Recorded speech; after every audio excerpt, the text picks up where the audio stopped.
Hello students, सुश्री classes में आपका स्वागत है। आज हम 12th के बिजनेस स्टडीज के फर्स्ट चैप्टर का आगे देखेंगे। अभी तक मेरे 6 भाग हो चुके हैं 12th के, है ना। उन 6 वीडियो को देख लीजिए और अब हम 7वां पार्ट देखते हैं। फर्स्ट चैप्टर है प्रबंध की प्रकृति एवं महत्व।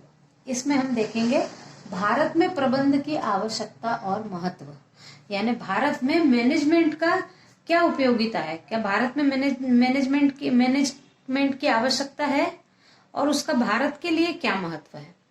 आज हम ये पढ़ेंगे। तो पहला है आधारभूत संरचना के निर्माण हेतु। तो किसी भी देश की आधारभूत संरचनाएं होती हैं औद्योगिक शक्ति, परिवहन और संचार और प्रौद्योगिकी। औद्योगिक शक्ति यानी जो भी उद्योग चल रहे हैं। कोई भी देश तभी विकास कर सकता है जब उसके उद्योग बहुत अच्छे स्तर पर हों। फिर परिवहन भी अच्छा होना चाहिए। उद्योग केवल अच्छे होके भी काम नहीं है। मान लो प्रोडक्शन अच्छा हो रहा है लेकिन उसको यहाँ से वहां पहुंचाया ही नहीं जा पा रहा है, तो फिर उन वस्तुओं के बनने से क्या फायदा होगा। इसलिए जहां पर यानी हमारे देश में जो आधारभूत संरचना है, उद्योग, परिवहन, संचार है ना, अपनी बातों को एक जगह से दूसरे जगह तक पहुंचाना, ये व्यवस्था यदि अच्छी ना हो, और प्रौद्योगिकी यानी उद्योगों को लगने वाली तकनीकें यदि ये अच्छा ना हो तो वो देश जल्दी तरक्की नहीं कर सकता। और ये कौन करता है? ये आधारभूत संरचना का निर्माण प्रबंध करता है, यानी मैनेजमेंट करता है। तो मैनेजमेंट अच्छा हो तो देश की आधारभूत संरचना भी अच्छी होगी। फिर है आधुनिक तकनीक अपनाने हेतु।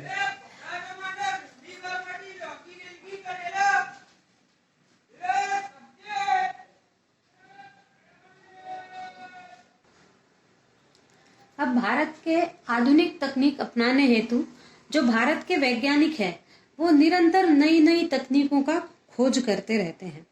तो प्रबंध के द्वारा इन खोजों का भरपूर उपयोग करके व्यवसायों को नई तकनीकों से जोड़कर अधिक अच्छा व्यवसाय किया जा सकता है। तो ये कार्य करेगा प्रबंध यानी मैनेजमेंट।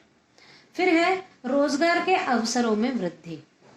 अब हमारे देश में जो इतनी जनसंख्या है, करोड़ों की, है ना, इस जनसंख्या में बहुत कुशलतम लोग बैठे हुए हैं।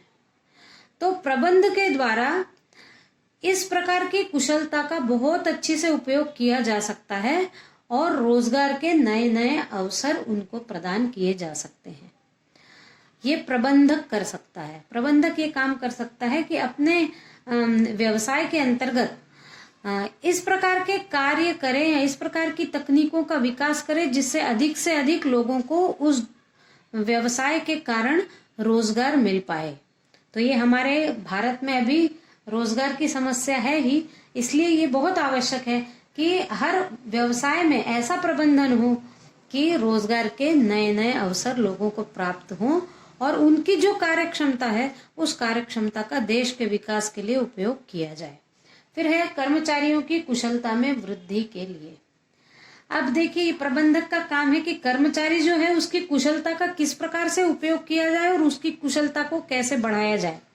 जब एक प्रबंधक अपने कार्यकर्ताओं से या कर्मचारियों से कार्य कराता है तो ये वो बहुत अच्छे से जानता है कि कौन सा कार्य कौन कर सकता है और कौन सा कौन नहीं कर सकता है। ये ज्ञान उनको देखते हुए एक प्रबंधक को बहुत अच्छी से होता है, वो व्यक्ति को पहचान लेता है। तो यदि वो पहचान लेता है तो उसकी कुशलता, उसके प्रबंधक के कार्य की भी कुशलता इसमें है कि वो व्यक्तियों की कुशलता देखकर उसको और ज्यादा बढ़ाए कि नहीं, आपको यदि थोड़ी हम ट्रेनिंग देंगे तो आप ये काम भी और अच्छे से कर सकते हो।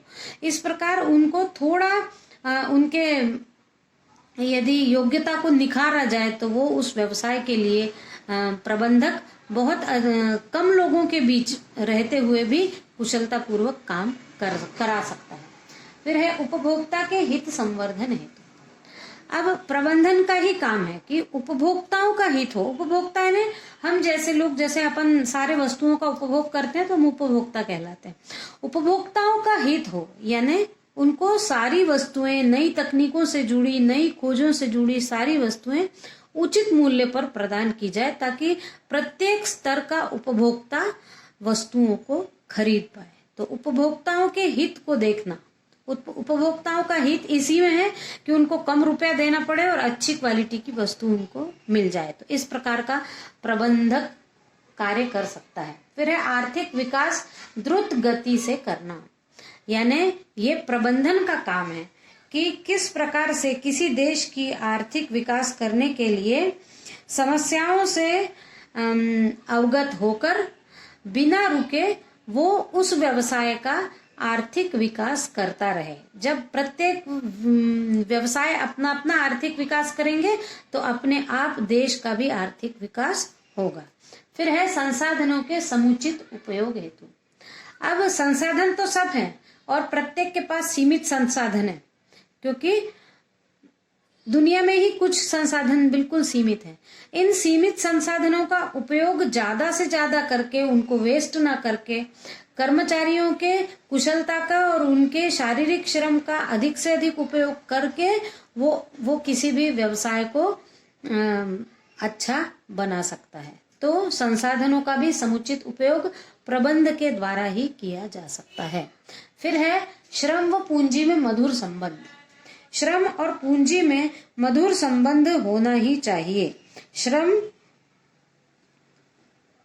और पूंजी ये जब संतोषजनक होंगे, यानी श्रम करने वाले को पूंजी उसके श्रम के अनुसार मिलेगी तो वो भी पूंजी के अनुसार अपना श्रम करेगा और व्यापार में संतोष जब उसको प्राप्त होगा तब वो व्यापार को और अधिक अच्छा करने का प्रयास करेगा।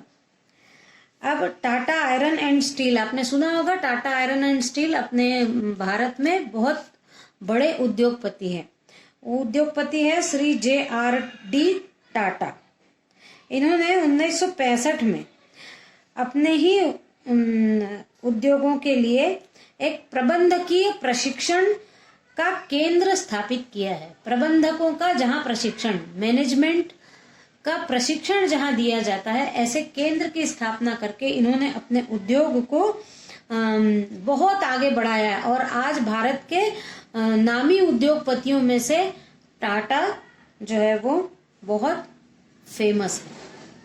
तो इस प्रकार भारत में प्रबंध की बहुत आवश्यकताएं हैं, क्योंकि भारत में बहुत सारे संसाधन हैं, लेकिन उन संसाधनों को ठीक से मैनेजमेंट के द्वारा कम से कम उपयोग करके ज्यादा से ज्यादा उत्पन्न प्राप्त करने की आवश्यकता है।